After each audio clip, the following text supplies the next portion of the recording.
I'm a huge supporter of having a winter wardrobe and a summer wardrobe. Okay. And each time I make the switch seasonally, it's like seeing like a new friend or an old friend that you haven't seen in a while. And Sure. it's a great experience. Super excited about our guest today, Charles Frank, founder of Yorkville Textile. And just being at the helm of like having all these different qualities and designs to offer customers, it's truly exciting to see somebody match their personality to a particular style. That's what actually inspired working buttonholes, because guys would have to keep their jackets on for their factory jobs, and it would be so cold in the factory that they would have to undo the buttons on their sleeve to literally roll up their sleeves and work so they wouldn't get their suit dirty. Welcome to Thread Talks, where we stitch together tales of style and substance. Join us as we chat with industry icons, master tailors, innovators, and business experts. We'll discuss how to look and feel your best. Explore how fashion shapes our lives, the artistry behind custom clothing, and the deep stories woven into the fabric of our identities. Here's your host, Peter Roberti of Adrian Jewels. Okay, super excited about our guest today, Charles Frank, founder of Yorkville Textile. We're super grateful to have you here today. Welcome to the show, Charles. Oh, thank you, Peter. It's very good to be here. I appreciate it. Yeah, awesome. I've always been a big fan of Adrian Jewels. I love what you guys do and how your success continues to grow. Thank you. Yeah, I before we jump into the show and talking about different fabric mills and so on and so forth, why don't you tell us a little bit about your story? Because I think you've got just an awesome story about how you got into it and where you're at now, and all the mills, and tell us a little bit about yourself. Yeah, okay. It's been over 25 years. I began the industry working in a customer service job for a textile company. I knew nothing about it going into it, and quickly grew to love it. And I remember with the other employees, we'd all kind of like inspire each other to make selections for what we were going to have made custom. I never had anything custom made before, so this was a brand new experience. And one thing I learned right away was the uniform, so to speak, was a charcoal gray rope stripe. That was like the starter suit for everybody, it seemed like. So I went along with it, and I had one made, and it was just so wonderful. I mean, I was so proud to wear it. Yeah. And every rotation when it came up, I just put it on so happily, and then it made it very difficult to go back to my other suits that I bought off the rack with. It's a Super 120s, 8.5 ounce, more of a spring summer suit. But it was a start. I mean, I knew the road was going to be long as far as building a wardrobe up, because I'm not one to recommend that you have a year-round suit that's 8.5, 9 ounces that you could just wear all the time. I'm a huge supporter of having a winter wardrobe and a summer wardrobe. Okay. And each time I make the switch seasonally, it's like seeing like a new friend or an old friend that you haven't seen in a while. And Sure. it's a great experience. I mean, I moved into different weights. I moved into different qualities. I went from linen and silk jacketings and lightweight wools with mohair, into heavier things like heavier weights of wool and cashmeres and alpaca. I mean, I really tried to experiment from every little offering that Sure. was available, and to see how it would work for me personally. Yeah. So I'm curious, how did you break into, or how did you start, how did you get to the connection with the mills and everything? Like, where did that come into play? Like, how did that happen? Well, I mean, I was never one for like really dressing up. It was at the time I was a young guy and I was looking for a job, and I was just really blown away by the offerings, and it's something I'd never experienced. Like when I felt the fabric, with my hands, I said, "Wow, I've never realized suiting could be like this." It always appeared to me like a lot of the guys out there will have like one or two suits that they have to wear to special events. Suits don't really fit great. The wool's usually like real itchy, and it's just something they despise. And the sooner they could take it off and put on jeans and a khaki shirt, the better. Right.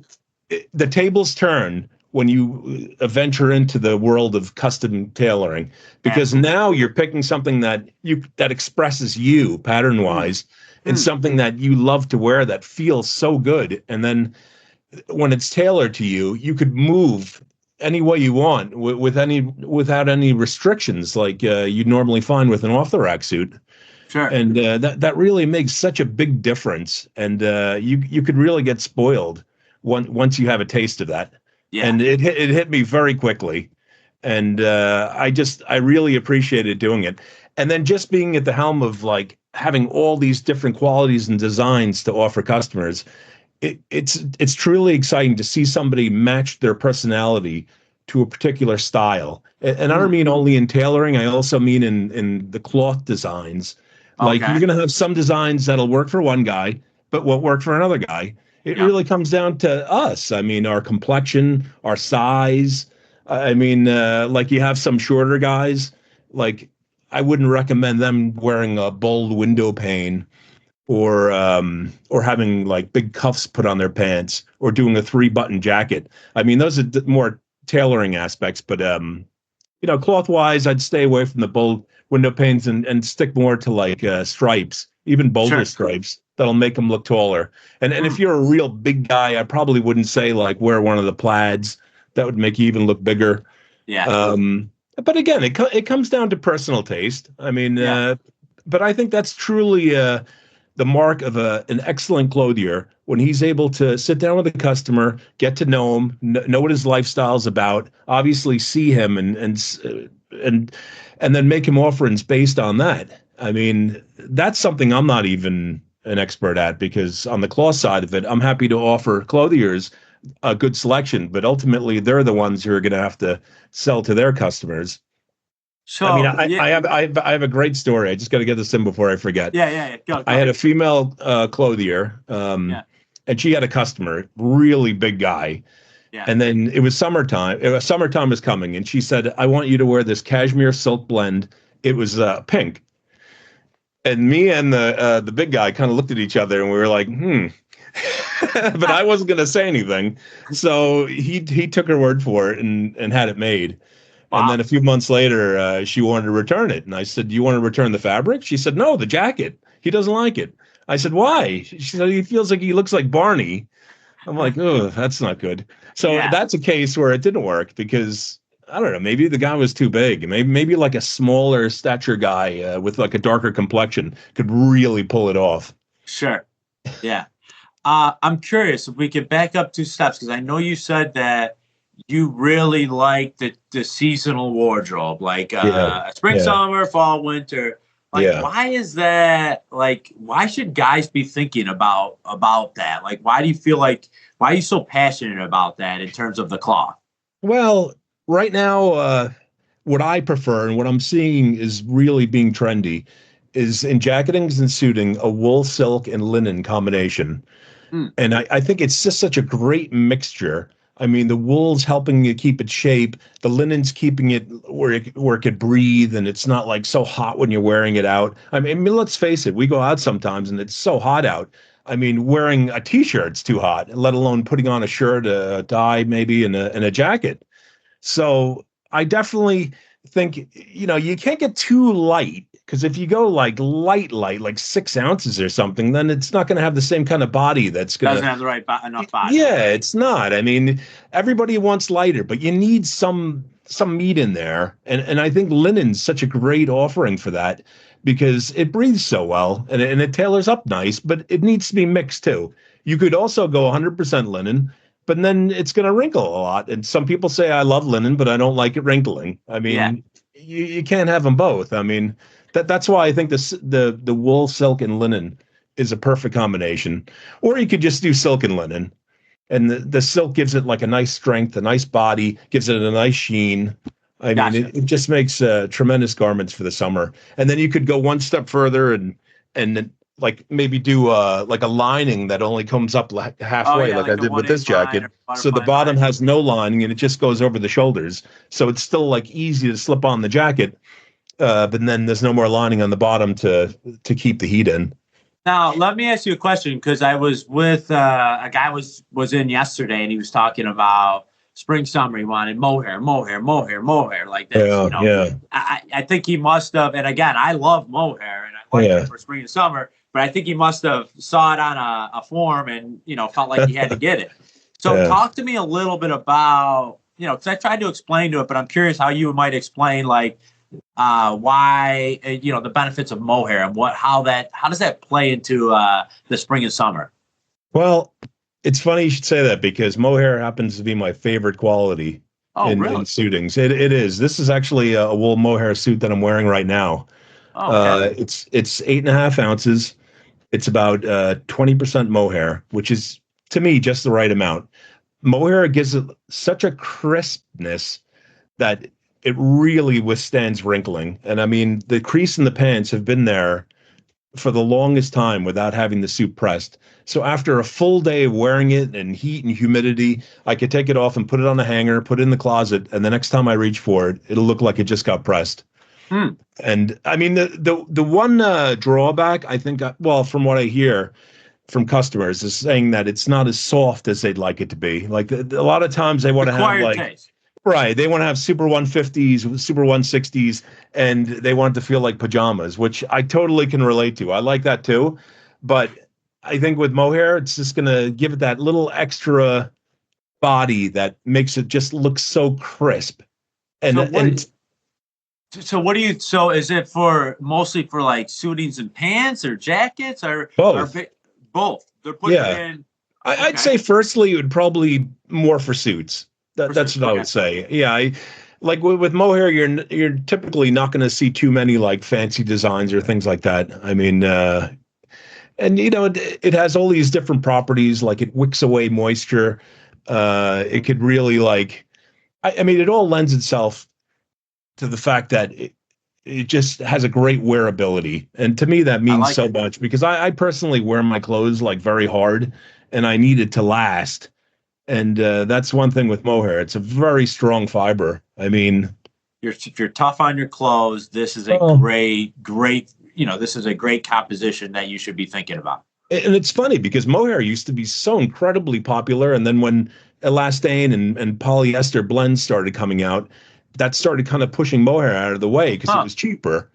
And a lot of companies or a lot of factories were starting to blend it in like wool and polyester. And it had similar effects, but it's certainly not the same. You couldn't compare it to a true wool mohair. But that's really what gave it a little hit to its popularity. I mean, in Japan, it's humongous. That's probably the most worn quality. Yeah, very big. So, I'm speaking of like Japan and stuff like that. I know you represent different mills in Italy and in Northern Ireland. So, I'm curious, what are you seeing like, out of, like for this upcoming season, like spring and summer, like in Italy, like some of the mills like Caciopoli that you represent, like what are you seeing that they're showing? Like what are you most excited about or you feel like is going to be, hot for this season? Well, I think a lot of the designs and the styles originate in Europe and Italy and England. Like they kind of like take the lead as far as what's going to be more trendy. And I think Americans kind of like follow the lead. I'm not saying with everything, but like a lot of times when I see the line that they propose for the upcoming season and they ask for suggestions, I always want to have things that are like more bold and more intricate designs and just things that'll like if like one of your customers, for instance, picks up a fabric book and opens it, he's going to look for certain styles that kind of like, speak to him and come out and say like, wow, this is something that's really going to make you stand out. If that's something you want. I mean, it's like, I think some people, they want to stand out, but they don't want to be noticed too much. They want to have like a little classic, quiet elegance about them. Sure. But enough where they could like match it up with certain shirts and certain ties and just have it all come together in a real. And that's something I think Italians have always been so good at. I mean, even when they're just going to the market, the way they put together their outfits, it really is. It's remarkable. Yeah. I mean, they have such a great sense of style.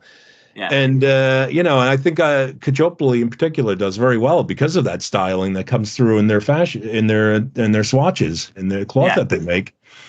And Absolutely. it appeals to a lot of the, purveyors out there. So, okay, so I'm curious because you mentioned design a few times. So, and Yeah. I'm just curious to get your thoughts on this.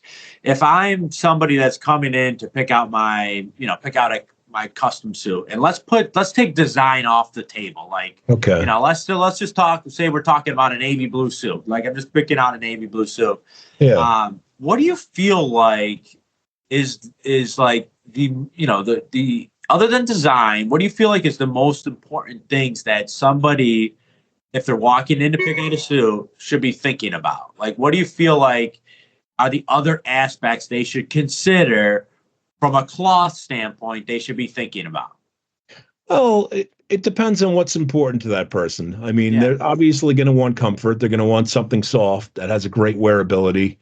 But you also want something that's not going to be wrinkling so much where, it looks like you slept in the suit when you wake up in it. I think those are a couple big aspects right off the bat. Like it's funny. This isn't really a design. You're familiar with seersucker. I had an Sure. opportunity to have a 100% silk seersucker, and I thought, boy, this could be 100% silk. yeah. It was unusual cloth. Yeah. And I thought I'm gonna make this because it didn't seem like it wrinkled or anything, and I said this could be fun. But ultimately, it ended up being like wearing like a walking like a heater. I mean, it was so hot, like I couldn't breathe in it, and I would just get like my shirt would be wet every time Right. I'd wear it. So in a case like that, it just that didn't really work out well for me. So I didn't wear the suit many times after the first time. Yeah, right. So I mean, because typically seersucker is made of cotton. And it's able to breathe well, and it's very big down south where they have so much heat and humidity. So, but if you're No, I was gonna say it's funny you mentioned seersucker. Like, I feel like seersucker has starting to make a comeback. Like, and all different colors, and now they're adding some different qualities into it, not just cotton. They're really taking it to another level. You're right; it's made a big comeback. And I'm seeing it more here, even in New York City. It's not only in the South. Why do you think that is? Like, I'm just curious to get your thoughts on why like seersucker. Like, have you been doing seersucker for, it's been doing it forever. Like, why? Yeah, that's why. It's traditional. Yeah. I once met this customer. He insisted on having his pants end at his knees. Where you kind of fold the fabric up around right above his knee. And it was just something he saw in a really old-fashioned book, and he said, "I think this would be something excellent to have." I don't know. I think people get nostalgic, and they see things or they remember things, and then when it comes out in a new collection, they might look at it and say, "Wow, I remember this from this time and this time," and then they want to try it. I mean, you want to make something that your grandfather wore one time. You might see a picture of him wearing it and saying, "Maybe I should do something like that, but make it a little more modern with the way it's tailored." Yeah, I mean, how much of cloth and clothing do you feel like people choose fabrics around tradition? You feel like that comes into play? Oh, absolutely. Some of the top designers in this country oftentimes go to the mills, like in Huddersfield, for instance, and they go through the archives, the big style books. There are these giant books with like thick pages of like cardboard. It's like dusty. You gotta like blow off the top, and then you open it up, and you have all these styles from years ago, and they draw inspiration from those. I truly believe that what comes around goes around in this business as far as fashion. I know it happens with like wider lapels, wider bottoms on pants, and more narrow, and the same thing with design. I mean, you're gonna have certain designs that like kind of might be a bit antiquated, but then come back again. And I think it's exactly that.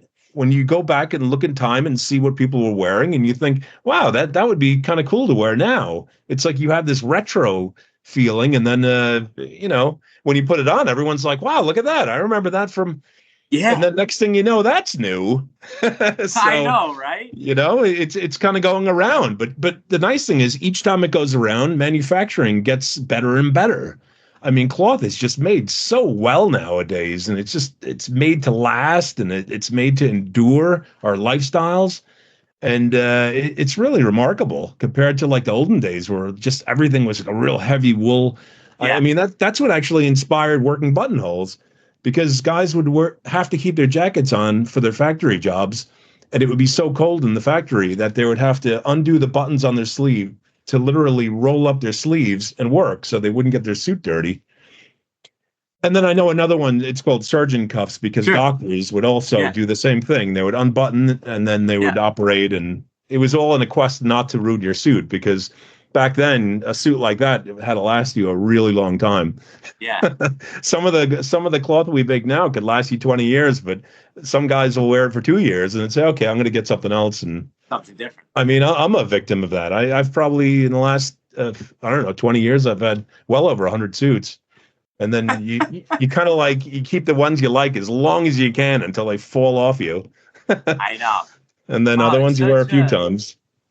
I just love, it's interesting. I had a guy, as you talk about tradition, like I had a guy in that, brought in his dad's jacket. We talked about possibly altering it for him. And then we went back and forth whether we were going to actually open up the coat.